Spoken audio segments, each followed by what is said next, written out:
Bonjour à toutes et à tous, je suis le docteur Thomas Bory, je suis anesthésiste dans le service d'anesthésie et médecine périopératoire à l'hôpital Tenon. Et puis aujourd'hui, je vous fais le cours sur l'intubation en réanimation. Enfin, ça va être un cours un petit peu en deux parties, puisque on va d'abord voir l'intubation en réanimation, et puis ensuite on fera une seconde partie sur l'intubation difficile, et notamment en réa. Donc pourquoi on intube? L'intubation orotrachéale, c'est une procédure en fait qui va permettre d'assurer la ventilation mécanique, que ce soit sous anesthésie générale, sous sédation ou chez des patients même vigiles, puisque c'est pas rare que vous ayez des patients sans sédation en réanimation qui sont intubés. Ça permet de protéger les voies aériennes et donc de prévenir une éventuelle inhalation. Et puis ça permet d'assurer la sécurité et le confort du patient pour la réalisation d'examens qui peuvent être douloureux et assez inconfortables pour les patients. Exemple, fibroscopie gastrique en urgence en cas d'hémorragie digestive ou autre. Et puis dans certaines situations particulières, ça permet d'assurer la perméabilité des voies aériennes supérieures, notamment en cas de tumeur ORL ou d'œdème laryngé suite à un traumatisme quelconque. Alors du fait de l'environnement et des situations cliniques difficiles qu'on rencontre en réanimation avec notamment des patients en état de choc, et puis du stress que ça génère sur l'équipe médicale et aussi paramédicale, une intubation, c'est toujours une situation complexe et une intubation en réanimation, c'est toujours une intubation compliquée. Puisqu'on est toujours entre guillemets dans des mauvaises conditions, que ce soit du fait des caractéristiques du patient, de l'environnement ou de la situation clinique. On n'est pas au bloc opératoire et c'est toujours des situations difficiles et délicates qu'il faut bien appréhender. Donc on refait un tout petit point d'anatomie. L'intubation orotrachéale, donc vous allez glisser votre lame de laryngoscope dans la bouche au niveau de la langue. Vous allez continuer jusqu'à la base de la langue, jusqu'à l'épiglotte.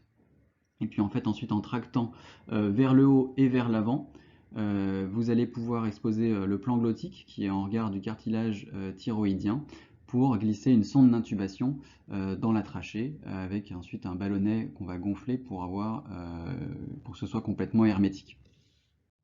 Et donc ça, c'est ce que vous voyez quand vous êtes à la tête du patient et que vous intubez. C'est ce qu'on appelle le plan glottique. Vous avez en haut, en avant, l'épiglotte, avec le sillon épiglottique dans lequel vous glissez votre lame de laryngo, les cordes vocales, les cartilages aryténoïdes, et puis en postérieur, en bas, du coup, quand vous êtes à la tête du patient, c'est l'œsophage. Et donc ce qu'on va viser, c'est le plan glottique entre les deux cordes vocales pour aller glisser la sonde dans la trachée. Alors le problème de l'intubation en urgence en réanimation, principalement, c'est les caractéristiques liées au patient, hein, qui est souvent en état de défaillance hémodynamique, en état de choc. Les préoxygénations, on va faire un grand point là-dessus tout à l'heure dans quelques diapos, qui sont souvent, enfin qui peuvent être en tout cas inefficaces, hein. Les patients en détresse respiratoire, du fait de l'agitation, de l'angoisse, ils tolèrent pas très bien d'avoir un masque facial appliqué sur le visage de façon complètement hermétique, ce qui fait que les préoxygénations sont parfois inefficaces. Et puis c'est souvent des patients qui sont, du fait de leur pathologie et de la situation clinique, estomac plein et donc à risque d'inhalation. Et puis il y a les situations un petit peu stressantes de l'intubation en urgence, c'est souvent une intubation dont on ne peut pas se passer, qui est indispensable, et on ne peut pas la décaler. Et si jamais on est en échec sur cette intubation, c'est compliqué de réveiller le patient, puisqu'il se retrouverait dans son état antérieur, c'est-à-dire nécessitant une intubation avec en plus une anesthésie générale. Donc du fait de tous ces éléments, il y a une morbidité importante de l'intubation en urgence, en réanimation. Les risques de l'intubation en urgence, c'est des risques qui peuvent être, ça va du risque mineur que type traumatisme, bris dentaire, petite lésion pharyngo-laryngée et trachéale, de l'inhalation à l'hypoxémie, jusqu'à la défaillance hémodynamique et respiratoire et l'arrêt cardiaque. Donc comment on fait pour réduire la morbidité de l'intubation en urgence? Eh ben, on se prépare. Il faut faire des plans de gestion du risque, établir des procédures un petit peu standardisées, notamment des protocoles, des checklists avec préparation et anticipation de tout le matériel, des drogues avant l'induction. Il faut évidemment se mettre dans les meilleures conditions et essayer d'améliorer les conditions d'oxygénation. Ça passe par la préoxygénation. Et puis le choix des drogues et des curares qui sont particuliers, alors pas à la réanimation, mais qui sont particuliers à l'intubation en urgence. Et puis évidemment, on monitore tout ce qu'on fait, notamment la CAPNI qui va être un peu le témoin d'une intubation réussie. Donc avant l'intubation, on prépare le matériel, l'environnement. Il faut au minimum une aspiration forte qui est prête et vérifiée dans la chambre, un chariot d'urgence, un chariot d'intubation difficile à porter, donc souvent pour ne pas encombrer la chambre devant la chambre, un bavus branché sur l'oxygène au débit maximum 15 litres minutes, un masque facial adapté à la morphologie du patient, et puis un plateau d'intubation complet et vérifié par l'infirmière et le médecin, et des sondes d'intubation de calibre varié, ainsi que le respirateur vérifié et pré-réglé par le médecin réanimateur. Le bavus, le ballon auto-remplisseur à valve unidirectionnelle, c'est ce qui va le plus souvent servir à faire la préoxygénation en réanimation. Donc le ballon va servir de réservoir à oxygène. Il y a ensuite une valve unidirectionnelle qui va séparer l'inspiration de l'expiration. Donc quand le patient expire, inspire, il ne va pas réinspirer le CO2 qu'il a expiré juste avant. Un masque facial et un filtre qui va permettre de chauffer, d'humidifier les gaz. Évidemment, vous aurez remarqué que le filtre manque sur la photo, mais il vient faire l'interface entre le masque facial et la valve. Sur un plateau d'intubation, on trouve beaucoup de choses. Il faut un laryngoscope évidemment, avec des lames, avec pile vérifiée. Une canule de Guedel si jamais on a besoin de reventiler le patient pour se faciliter la ventilation. Un mandrin souple qu'on peut glisser dans la sonde d'intubation pour entre guillemets, la préformer, pour lui donner la forme qu'on veut si jamais la glotte est un petit peu haute. Il faut évidemment de quoi relier la sonde d'intubation au respirateur, donc filtre, raccord Henle, capnographe. Différentes sondes, tailles de sonde d'intubation, de 6,5. Là, je me suis arrêté un petit peu tôt. Hein. Pour les hommes, on peut même monter à 8 voire 8,5. Plus la sonde d'intubation est grosse, mieux c'est, puisque les patients de réanimation, généralement, ils gardent leur sonde plusieurs jours. Il peut y avoir pas mal d'examens aussi, type fibroscopie, et donc là, une taille de sonde importante peut faciliter la ventilation et la réalisation d'examens complémentaires. Une petite seringue de 10 cc qui va permettre de gonfler le ballonnet une fois que la sonde d'intubation sera en place. Et puis le matériel un petit peu annexe, un manomètre pour vérifier la pression du ballonnet à côté, un fixe sonde, un petit peu de lubrifiant si besoin, le mandrin d'Eichmann ou de Frova, on va revoir ça juste après, pour s'aider à l'intubation en cas de difficulté, une petite pince de Magil pour enlever des corps étrangers ou permettre de se guider. Et puis maintenant, en réanimation, c'est assez important que dans chaque réanimation, il y ait des vidéolaryngoscopes pour aider à l'intubation aussi. Donc un laryngoscope, ça ressemble à ça. Donc ça, c'est des lames métal type Macintosh, donc des lames courbes. Plus le numéro de la lame est élevé, plus la lame est longue. Donc généralement, pour un adulte, c'est plutôt une lame 4. Chez les patients de petite taille ou chez les femmes qui sont assez en effet petites, on peut utiliser des lames 3. 2, on rentre quand même un peu plus dans la pédiatrie. Une sonde d'intubation, ça ressemble à ça. Donc c'est un grand tuyau en PVC. Vous avez l'extrémité distale qui est dans la trachée, un ballonnet gonflé dans la trachée. Elles ont souvent un petit marqueur noir que vous pouvez voir ici, qui est en fait un petit marqueur qui aide l'opérateur, en fait le petit marqueur qu'il faut placer derrière les cordes vocales pour être sûr d'avoir la sonde au bon endroit et que la sonde ne soit pas sélective. Vous avez un dispositif de gonflage du ballonnet et puis l'extrémité proximale avec un petit cob pour faire l'interface avec le respirateur. Vous remarquez aussi que les sondes sont graduées et que vous pouvez du coup voir la distance entre le bout de la sonde et l'arcade dentaire. C'est une distance à noter dans vos feuilles de surveillance pour vérifier quotidiennement que la sonde n'est pas bougée. Et puis vous avez évidemment la taille de la sonde qui est marquée dessus. Les différents mandrins, on en a déjà un petit peu parlé, donc c'est les mandrins courts, malléables, que vous pouvez introduire directement dans la sonde d'intubation avant d'intuber, avant de faire le geste, pour vous donner, pour préformer un petit peu la sonde et lui donner la forme que vous voulez. Et puis sinon, vous avez le mandrin d'Eichmann et le mandrin de Frova, c'est à peu près la même chose. Le mandrin de Frova, il est juste troué pour pouvoir administrer de l'oxygène si besoin. Et le mandrin d'Eichmann, c'est un mandrin long béquillé qui n'est plus pas troué. Donc ces mandrins rigides béquillés au bout vont permettre de servir un petit peu de tuteur et de guide pour, vous allez initialement cathétériser la trachée avec ces mandrins et ensuite glisser votre sonde d'intubation sur le mandrin et la pousser dans la trachée si jamais vous avez des difficultés d'intubation et notamment d'exposition pour voir le plan glottique. La pince de Magil pour enlever des corps étrangers, hein, que ce soit un dentier, de la nourriture, un bout de steak, tout ce qui traîne dans la bouche qui vous gêne, vous pouvez utiliser cette pince pour enlever et libérer les voies aériennes. Et ça peut aussi de temps en temps servir aussi à guider la sonde d'intubation dans la trachée, notamment pour les intubations nasotrachéales, où on glisse la sonde dans le nez, on la fait glisser jusque dans l'oropharynx et ensuite on s'aide de cette pince pour la glisser dans la trachée. Les canules de Guedel, qui vont aider à la ventilation en cas de nécessité de reprise au masque. Ça va permettre en fait de maintenir la perméabilité des voies aériennes d'un patient et donc en fait en empêchant que l'affaissement de la langue contre le pharynx. Plusieurs tailles aussi. Chez l'adulte, vous rencontrez le plus souvent des tailles 3 et 4 qui sont les tailles vertes et orange. La préoxygénation.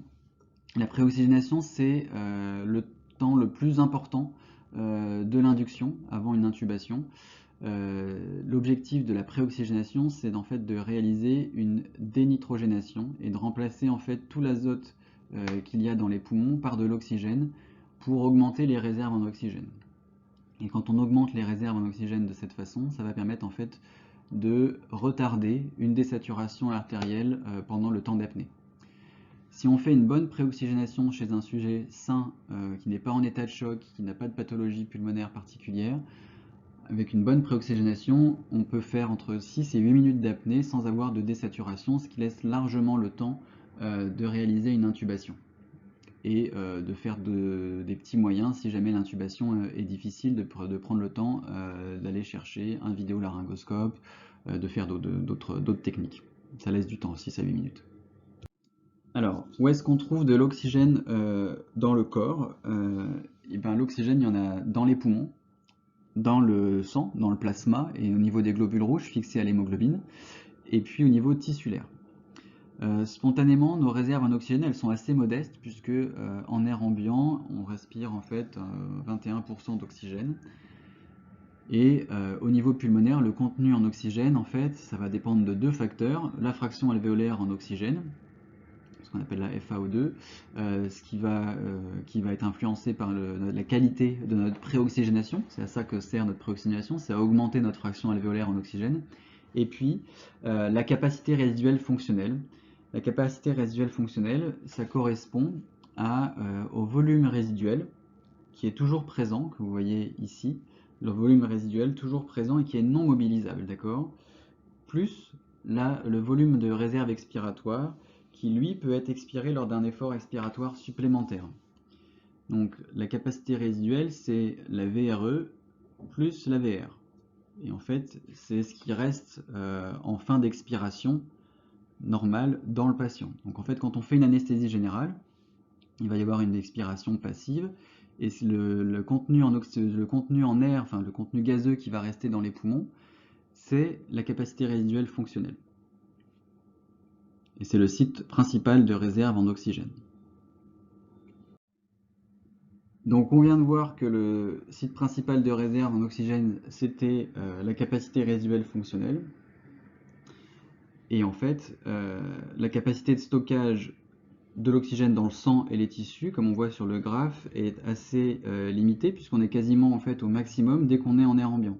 C'est-à-dire qu'avant la préoxygénation, vous voyez que plus on va faire une préoxygénation longue, ce qui va augmenter les réserves en oxygène, c'est surtout la CRF, parce qu'en fait dans le sang et dans les tissus, malgré en fait une préoxygénation importante, en fait cette capacité, cette réserve en oxygène dans le sang et le tissu augmente très peu, et vraiment ce qui augmente le plus, c'est la CRF. Alors il y a plusieurs facteurs prédictifs de mauvaise tolérance à l'apnée. Il y a notamment tout ce qui va diminuer notre capacité résiduelle fonctionnelle, notre CRF, donc c'est la réduction de volume pulmonaire chez les patients obèses, chez les femmes enceintes, avec notamment à plus de 20 semaines d'aménorrhée avec un utérus gravide, ça diminue le volume pulmonaire. Tout ce qui est bas rapport ventilation-perfusion, donc ça c'est typiquement les ételectasies, une anémie, puisque l'hémoglobine est le principal transporteur en oxygène, et puis tout ce qui va augmenter la consommation d'oxygène, donc typiquement l'état de choc, notamment septique. Donc en fait, ça c'est voilà, c'est beaucoup de facteurs qu'on retrouve chez les patients de réanimation. Donc les patients de réanimation, par définition, sont des patients très à risque d'avoir une mauvaise tolérance à l'apnée. Donc c'est vraiment hyper important d'essayer de faire des préoxygénations bien efficaces. Alors comment on préoxygène? Et ben, en appliquant un masque facial avec un débit d'oxygène conséquent, donc 15 litres minute, à réaliser pour toute procédure, y compris dans le cadre de l'urgence. Et donc c'est 3 minutes de préoxygénation et ou 8 inspirations profondes qui permettent d'avoir une préoxygénation satisfaisante. Même dans le cadre de l'urgence, il faut prendre le temps de faire cette préoxygénation.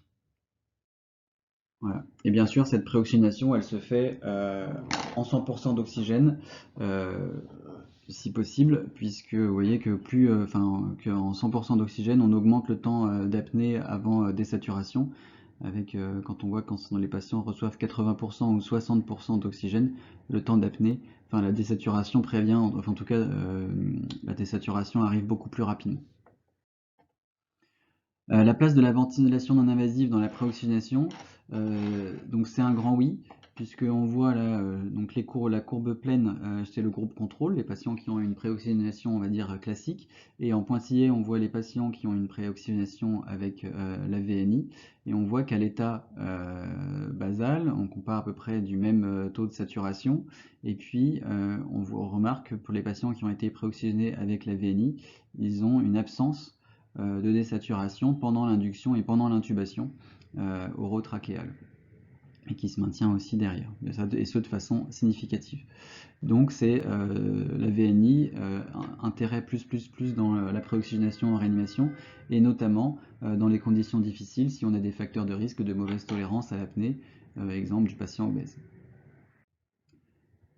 La VNI, ça permet de faire du recrutement alvéolaire et donc de diminuer les atelectasies. On voit que chez les patients qui ont été préoxygénés avec de la VNI avec une pression expiratoire positive à 6 cm d'eau, on voit qu'après l'intubation, il n'y a pas d'atelectasie, alors que chez les patients qui ont été préoxygénés de façon standard, on marque l'apparition assez précoce de petites atelectasies passives.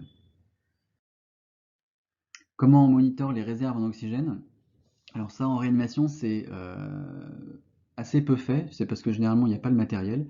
Mais pour vérifier qu'on a une bonne préoxygénation, il faut regarder la fraction expirée en oxygène, la FeO2, et on est bien préoxygéné quand notre fraction expirée en oxygène est supérieure à 90%. Là, on est sûr que notre réservoir principal, notre CRF, est plein d'oxygène et qu'on est bien préoxygéné. En pratique, en réanimation, il n'y a pas forcément les outils pour analyser les gaz, en tout cas pas sur l'oxygène. Il y a des capnographes, mais pas forcément pour l'oxygène. L'oxygénation apnéique, donc c'est-à-dire qu'on fait une préoxygénation et puis le temps de faire les manœuvres de procédure d'intubation, on va essayer de continuer quand même d'apporter de l'oxygène au patient, que ce soit avec une canule nasopharyngée avec un petit débit d'oxygène, ne serait-ce que 5 litres par minute, ou alors laisser en place de l'optiflow, de l'oxygène à haut débit pendant la procédure d'intubation, qui ne gêne absolument pas le geste d'intubation. Ça permet de prévenir les désaturations artérielles en oxygène. Ça va prolonger le temps d'apnée. Alors, une fois qu'on a bien préoxygéné, on va rentrer dans l'induction anesthésique. Et donc, on fait une induction anesthésique lorsque tout est prêt et qu'on a bien fait sa préoxygénation. Donc, l'environnement, le plateau d'intubation ont été vérifiés. Le monitorage, évidemment, cardio-respiratoire est en place, et notamment le monitorage de la capnie pour vérifier que la sonde est bien en intratrachéale après l'intubation. Évidemment, la voie veineuse a été vérifiée et sécurisée, puisque c'est pas le moment d'avoir une voie veineuse qui nous lâche. Et puis, donc préoxygénation bien conduite, là je viens d'insister là-dessus. Et puis, évidemment, respirateur prêt et les drogues d'induction et d'entretien prêtes aussi, puisqu'il faut pas, on essaye d'anticiper en tout cas au maximum. Alors, pourquoi on fait une anesthésie? On fait une anesthésie pour la sécurité. D'accord? On fait une anesthésie parce que faire une anesthésie, ça facilite le contrôle des voies aériennes. Et donc, plus c'est facile, plus ça va être rapide et moins on va avoir de problèmes de désaturation. Et donc, ça diminue le risque des complications liées au contrôle des voies aériennes. Et puis, à côté de ça, ça va aussi assurer le confort du patient puisque une laryngoscopie est un geste extrêmement douloureux. Si on fait ça sur un patient vigile, on s'expose à des complications. Donc une intubation sans anesthésie, ça se passe mal, puisque le patient n'est pas relâché, donc vous allez avoir des difficultés déjà à vous exposer euh, et à voir les cordes vocales. Puis les cordes vocales, les patients non curarisés, les cordes vocales ne vont pas être relâchées, donc vous pouvez aussi avoir des difficultés, voire une impossibilité de passer la sonde au travers des cordes vocales. Et puis il peut persister un réflexe de déglutition qui va faire bouger le larynx et notamment bouger le plan glottique. Et donc c'est évidemment plus dur de viser une cible mobile. Donc l'intubation sans sédation, c'est plus d'échecs et plus de complications. Donc c'est à ne pas faire. Donc l'anesthésie, c'est très bien, il y a beaucoup d'intérêt, améliore le confort du patient, ça nous facilite la laryngoscopie, la visualisation de la glotte, et puis ça diminue la morbidité de l'intubation.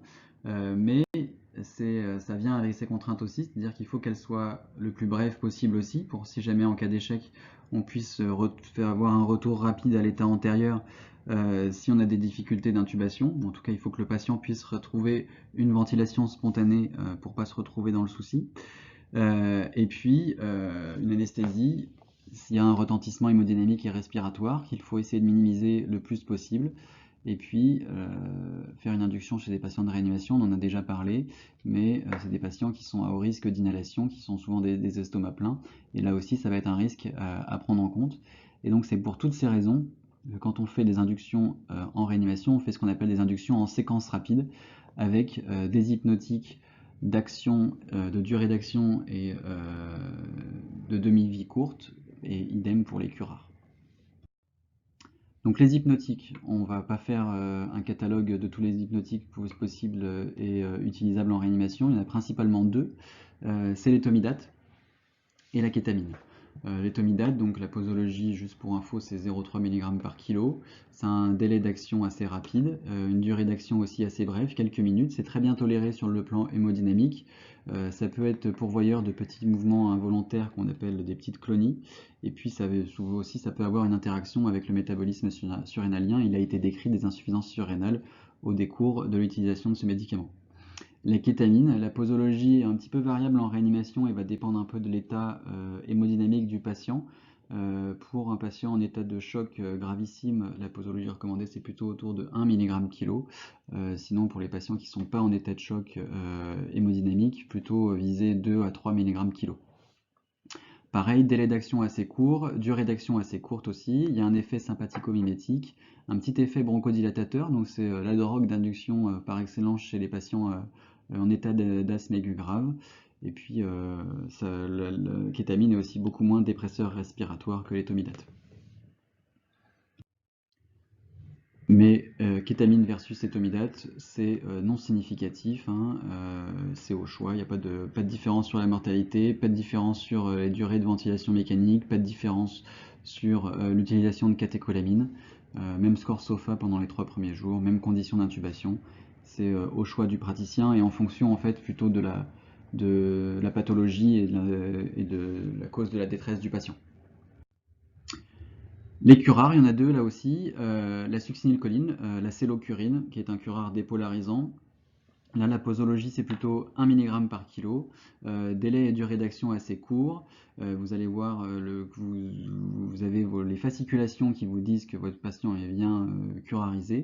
Et les contre-indications de la succinylcholine, elles sont assez importantes à connaître puisqu'elles sont assez nombreuses et assez fréquentes en réanimation. C'est notamment toutes les situations d'hyperkaliémie. Tous les patients qui sont atteints de maladies neuromusculaires, de brûlures, qui ont des brûlures étendues, qui sont paraplégiques, en tout cas, qui ont des problèmes neurologiques chroniques, puisqu'en fait la cellocurine, la dépolarisation va induire en fait une sortie de potassium de la fibre musculaire, et donc chez les sujets sains, on va avoir une augmentation de kaliémie qui va être entre 0,2 et 0,5 millimoles par litre, alors que chez les sujets qui ont des lésions nerveuses chroniques ou qui ont une fragilité de la membrane musculaire, en fait, le nombre de récepteurs post-cinétiques va augmenter et en fait, il va y avoir un relargage de potassium plus important chez ces sujets. Donc une dose normale de cellocurine chez ces patients peut faire augmenter la kaliémie de façon beaucoup plus importante et donc et même du coup avoir comme conséquence des arrêts cardiaques. Donc la contre-indication principale, c'est hypercalémie et toutes les pathologies neuromusculaires qui peuvent entraîner des fortes hypercalémies en cas d'injection du médicament. Donc en cas de contre-indication à la sulfonyluconine, on a le rocuronium. À la posologie, c'est un petit peu plus qu'un milligramme kilo, c'est généralement 1,2 mg kilo dans la posologie d'induction en séquence rapide. Délai d'action diminué à ces posologies-là. Et l'avantage, c'est qu'on a un antidote, l'antagoniste, qui est le Sugamadex. Voilà, je profite juste du coup de cette diapo pour vous toucher un petit mot sur la manœuvre de Selick, qui est encore fait dans certains endroits, mais qui à mon sens n'a plus de raison d'être faite. Donc la manœuvre de Selick, c'est une pression du cartilage cricoïde qui va en fait comprimer l'œsophage donc entre le cartilage cricoïde et le corps vertébral postérieur. Elle est censée prévenir les régurgitations, mais en pratique elle est souvent mal faite puisqu'en fait la pression qu'il faut exercer, la 30 newtons, c'est une pression assez importante, puisqu'il faut que vous imaginez, vous remplissez une seringue à vis de 50 ml, vous la bouchez avec un bouchon à l'extrémité et les 30 newtons c'est la pression qu'il faut pour faire une dépression de 17 ml sur cette seringue. Donc généralement c'est assez mal fait parce que c'est une pression assez forte, et puis surtout c'est une pression qui peut gêner l'opérateur pour l'intubation, et donc dans ces cas-là il faut vite la relâcher pour privilégier la facilité de l'intubation. Et puis de toute façon si le patient a des régurgitations et qu'il inhale, qu'il vomit, il faut relâcher la pression sous peine d'avoir des risques de lésions œsophagiennes par hyperpression. Donc la manœuvre de Selick, plus d'indications à ne pas faire. Alors, une fois qu'on a intubé, il faut évidemment qu'on vérifie la position de notre sonde d'intubation. Pour ça, on a plusieurs moyens. L'auscultation pulmonaire, qui doit être du coup bilatérale et symétrique. On peut observer les mouvements thoraciques. Et puis, on peut aussi regarder au niveau de l'épigastre, au niveau de l'estomac, et vérifier, mettre un coup de stéthoscope aussi pour vérifier qu'on n'est pas en train d'insuffler dans l'estomac. Mais aucune de ces méthodes n'est efficace à 100%, et la seule méthode efficace et validée, c'est la présence de CO2 dans les gaz expirés qui indique le bon placement du tube de la sonde d'intubation. Et donc ça, c'est le capnographe. Il faut absolument brancher sur vos respirateurs pour avoir un retour sur le scope de votre capno après intubation. Si vous n'avez pas de capno, deux solutions: votre sonde d'intubation n'est pas en place, ou le patient est en arrêt cardiaque. Donc généralement, le diagnostic est assez facile à poser, et il ne faut pas se poser la question de 2 minutes. Si la sonde d'intubation, si vous n'avez pas de capno, si la sonde d'intubation n'est pas en place, il faut se réexposer et repositionner la sonde d'intubation. Une fois qu'on a intubé, on va introduire les drogues d'entretien pour de la sédation, donc généralement propofol, et puis on va vérifier la pression du ballonnet pour éviter de faire des lésions trachéales derrière qui pourraient faire des sténoses trachéales. Petit gaz du sang de contrôle 15-20 minutes après l'induction pour vérifier, pour adapter l'AFiO2 et puis les paramètres de ventilation, notamment la ventilation minute, fréquence respiratoire et volume courant. Et puis radiographie de thorax pour vérifier aussi de temps en temps la bonne position de la sonde. Voilà, donc là on vient de voir tout ce qui était intubation entre guillemets classique, de routine en réanimation, et puis on va faire un point sur l'intubation difficile, notamment l'intubation difficile en réanimation. Donc la définition de l'intubation difficile, la SRLF et la SFAR se sont mis d'accord pour définir qu'une intubation difficile, c'était une intubation c'était un échec d'intubation après 2 tentatives d'intubation et ce qu'on appelle des petits moyens, c'est-à-dire la position de la tête, des manœuvres laryngées, l'utilisation de mandrins, et tout ça par un opérateur expérimenté qui a l'habitude d'intuber, et pas un échec, enfin c'est pas l'échec de l'interne premier semestre qui fait sa 3e intubation qui définit l'intubation difficile. Et en réanimation, le pourcentage de cas d'intubation difficile est assez conséquent, puisque selon les séries, ça va de 8 à 23%. Ouais, il faut bien différencier tout ce qui est incidence des intubations difficiles de l'incidence des intubations compliquées. On a vu tout à l'heure que c'était une procédure à haut risque de complications, et qu'on avait des complications qui allaient des bris dentaires jusqu'à l'hypoxémie et l'arrêt cardiaque dans 20 à 50% des cas selon les séries. Dans une petite diapo de rappel sur les complications de l'intubation, on a les complications sévères, c'est les complications qui mettent en jeu le pronostic vital, et puis les complications modérées à mineures, c'est qui n'engagent pas le pronostic vital, mais qui induit une morbidité. Donc ça va, pour les complications sévères, ça va de l'hypoxémie malheureusement à la mort.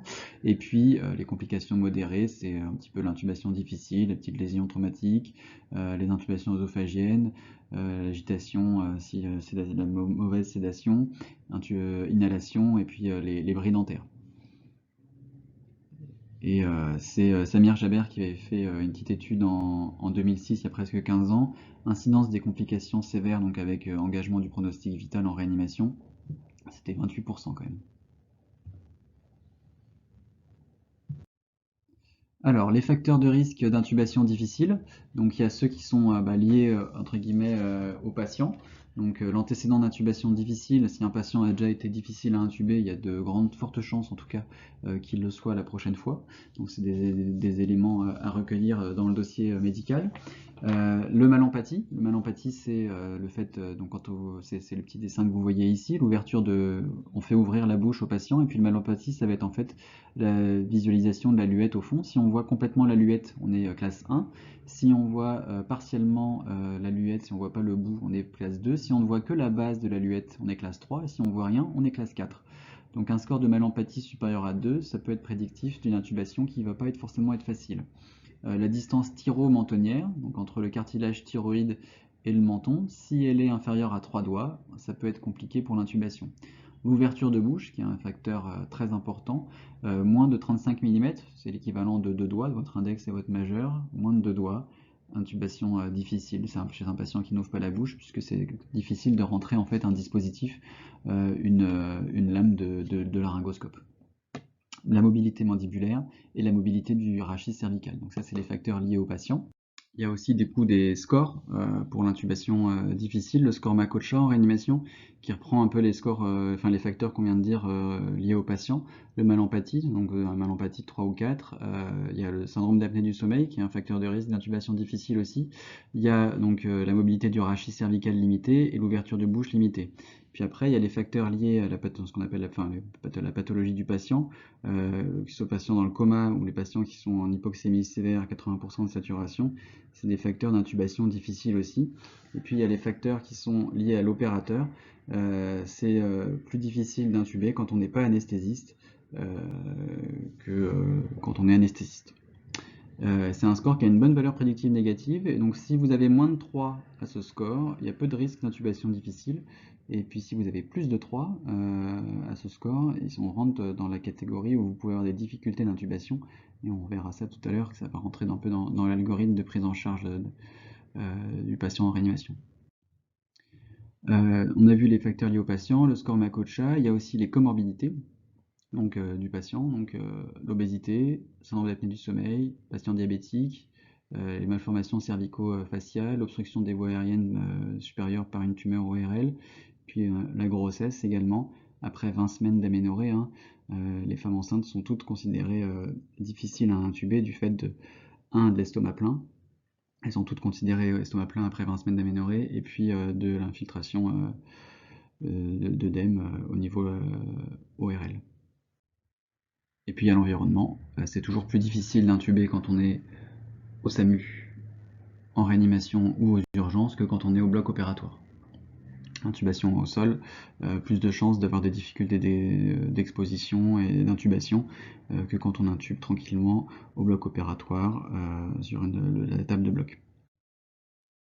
Les règles de base pour éviter d'avoir une intubation difficile, c'est d'identifier les situations à risque, donc c'est le score de mal-empathie, le score de Makocha, de bien préoxygéner les patients pour avoir le maximum de temps pour réaliser son intubation avant d'avoir une désaturation artérielle en oxygène, on a parlé de faire des intubations en séquence rapide avec les drogues adaptées.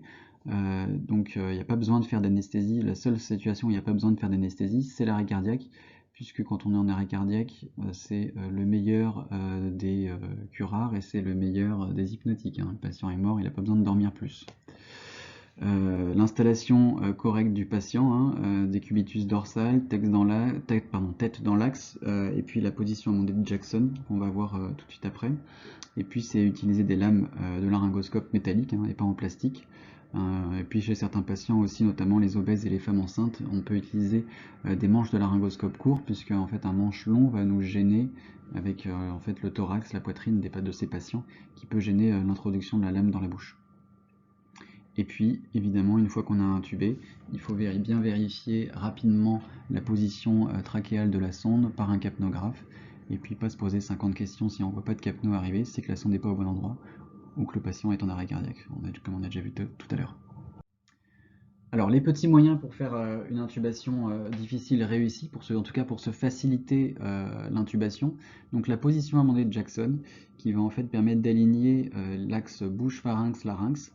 Donc là, vous avez en fait sur la figure A une position normale d'un patient en décubitus dorsal. Et donc la position amondée de Jackson, c'est c'est une extension de la tête, c'est-à-dire qu'on va faire regarder le patient un petit peu comme si le patient allait regarder en arrière, donc c'est une extension de la tête, et une flexion cervicale, en fait en surélevant un petit peu la tête de 5 à 10 cm.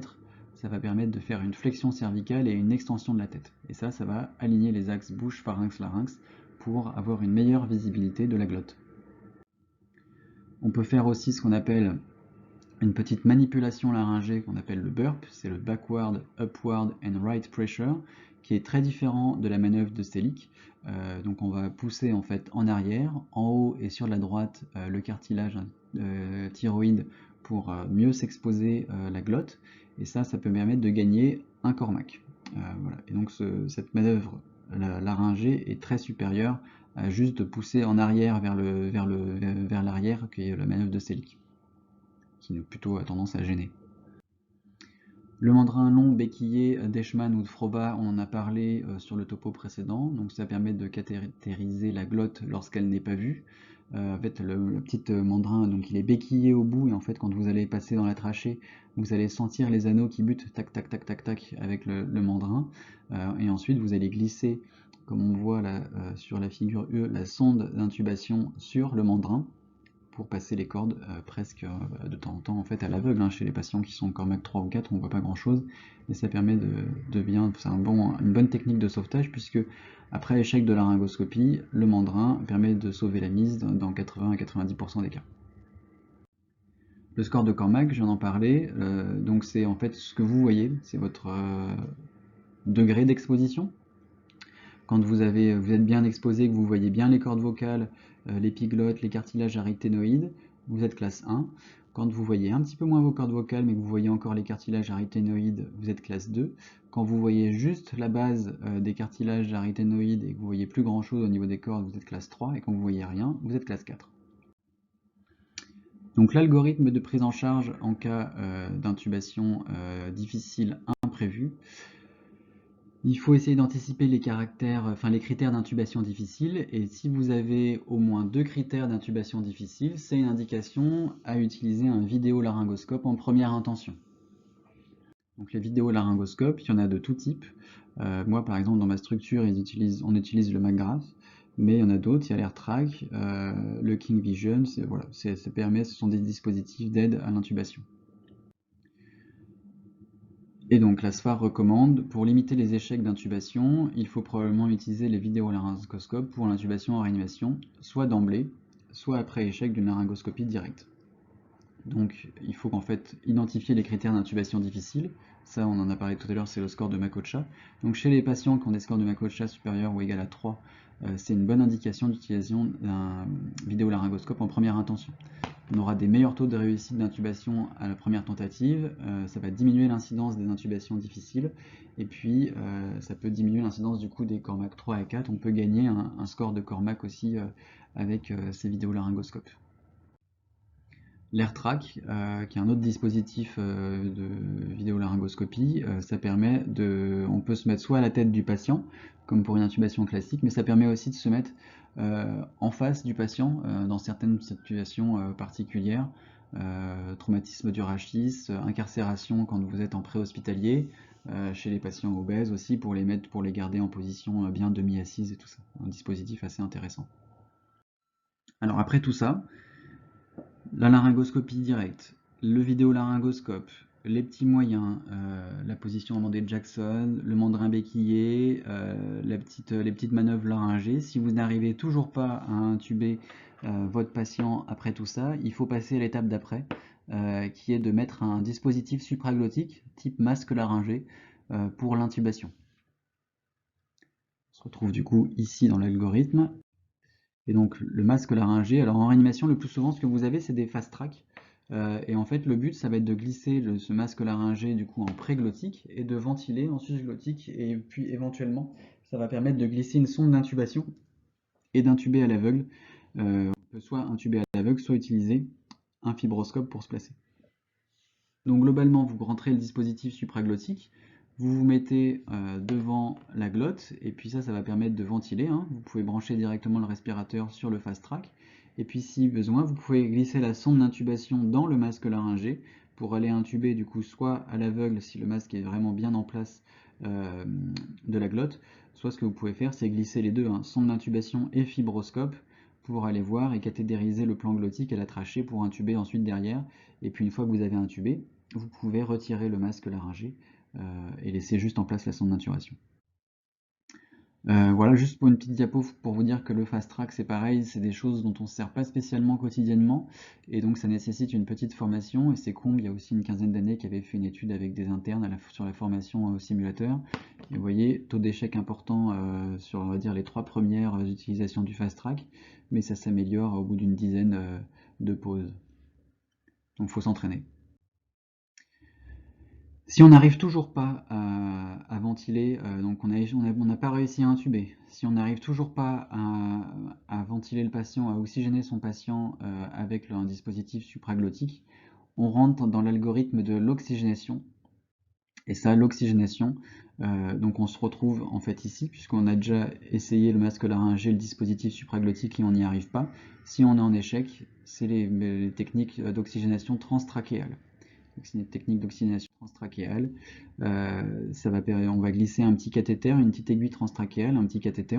Ça peut être en sauvetage un petit catéa par exemple, qu'on met en intercrico, ou de faire une cricothyroïdotomie pour permettre d'oxygéner le patient le temps de réussir à intuber.